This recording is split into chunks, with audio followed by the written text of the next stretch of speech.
Okay, so I know I'm a little late to the party as always, but a lot of you have been asking me to talk about Intel stock in particular. Now, their earnings report came out last week, and after their earnings report came out, the stock just plummeted through the floor, right? So a lot of you have been asking me, what do I think about it? What do I think about the report? What do I think about Intel's future? And more importantly, will I be buying the dip? So I'm going to be answering all of those questions in today's video, so be sure to stay tuned.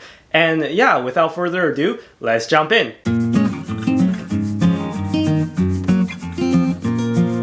So Intel actually ended up beating expectations on their report on both revenue and EPS, with both revenue and EPS coming in at higher than expected, which warrants the question, why the big drop? Well, it's mainly because the company reported that their 7nm chipset have once again been delayed by 6 months. This comes after the company already delayed the 7nm chipset by 6 months. So they're now a full 12 months behind schedule, and the 7nm chipsets are now scheduled to come out for 2022 or even early 2023. And it doesn't help that Intel's main competitor AMD is making massive gains in their products, with 7nm offerings like the new 4000 series Ryzen going to be released very soon, like in the next few months or so, or if not already. Now, this is obviously very bad news for Intel, obviously, and investors sold off the stock like crazy. So on Friday, it dropped by like 16% or over 16%, and that was really painful. So furthermore, I think another extremely worrisome thing that I noticed myself that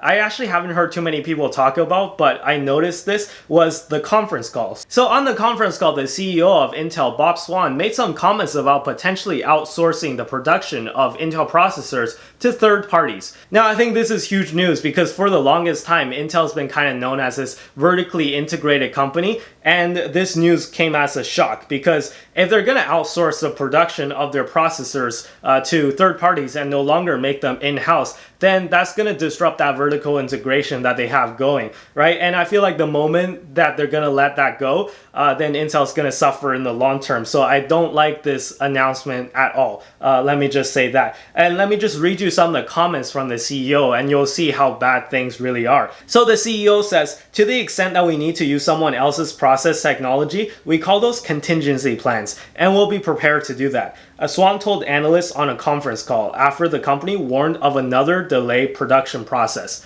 This gives us much more optionality and flexibility. So in the event that there is a process slip, we can try something rather than make it all ourselves. Like, if this was only the news about the production delay, I don't think the stock would have sold off nearly as hard. I think this is a real big kicker where, the CEO made these comments and that's what caused the stock to just plummet like crazy. If Intel was forced to outsource, in my opinion, the results would be catastrophic. So this is like if Tesla was all of a sudden saying, oh, we're gonna outsource our production of our Model 3s to GM or Ford, right? Imagine if Elon Musk just got on a conference call and said that, oh, we're not going to make our own Model 3s anymore, we're going to hire GM to do it. I think everyone would just sell the stock like crazy, right? Could you imagine if Tesla did that? Like, oh my god, right? So yeah, believe me guys, I've seen this movie play out again and again when a company is at the top and they think that they're untouchable because they're the leader in an industry, and then an up-and-comer just comes out of nowhere and just starts taking away their core business, and then they just fall from grace, right? So they get beaten at their own game by that up-and-coming company. So I feel like that's what's happening with Intel and AMD. So what am I talking about? Can I name a specific example of what happened in the past? Sure, a little story time. So, as some of you know, I went to the University of Waterloo, and back when I was in Waterloo, I rented a place near the east side of campus. And every day when I walked to my classes, I would walk through this little place called East Campus Hall. Now, East Campus Hall had all these office buildings that don't really match the design of the rest of the school at all, so it stuck out like a sore thumb. Why do these buildings look so different, you might ask? Well, it's because I find out later that they all used to be owned by a little company called Blackberry. I'm not sure if you know this, but Blackberry is headquartered in Waterloo, and it was founded by a former UW student. So after Blackberry fell from grace, all those buildings were essentially just sold to the school.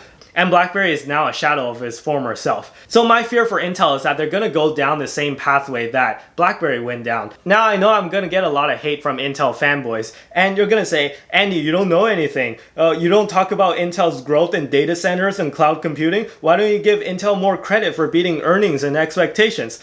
Let me show you a chart of what Blackberry stock looks like, and you see exactly how painful it can be if the core business of a business starts to deteriorate.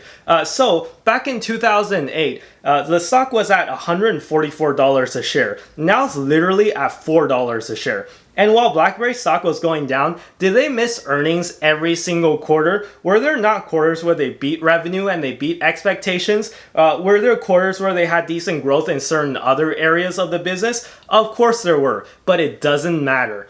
So none of that matters if the core business is deteriorating. So BlackBerry might have done well in, let's say, their, business enterprise software division, right? But that wasn't their main business. Their main business at the time was selling smartphones, and they were getting their asses handed to them by Apple and Samsung. So I think Intel right now is getting their asses handed to them by AMD. So I think that's where the main problem is.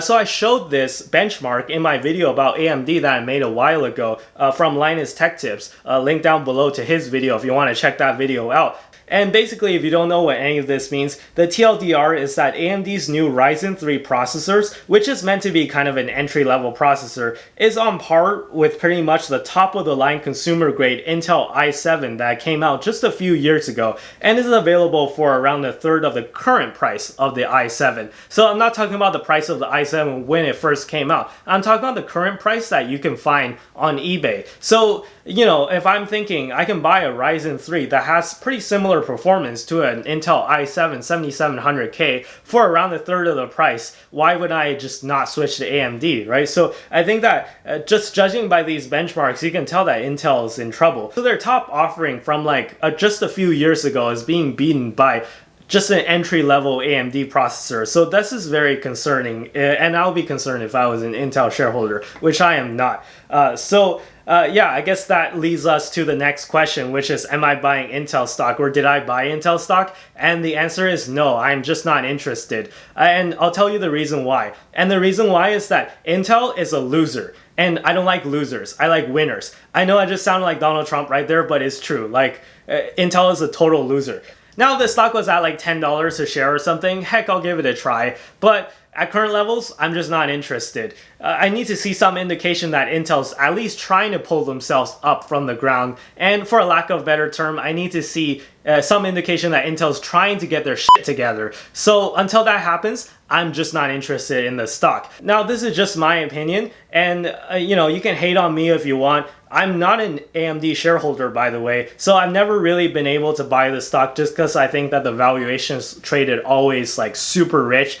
So I've never really dipped my toes into AMD stocks. I don't have a horse in this race. So I'm just standing on this sideline and watching the processor wars play out. And even if you're an Intel fanboy, you gotta admit that Intel's kind of losing right now, right? So you gotta admit that. And AMD is kind of winning. So I'm just saying, right, from my perspective, I just see one company going up and one company going down, and I just don't want to invest in the company that's going down, even though that their valuation is much more reasonable than AMD. So that's just my opinion.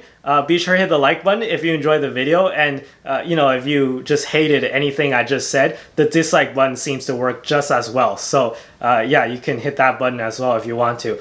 Be sure to follow me on Twitter and Instagram. I'll leave the links down below in the description as always. And with that being said, I'll see you guys in the next video.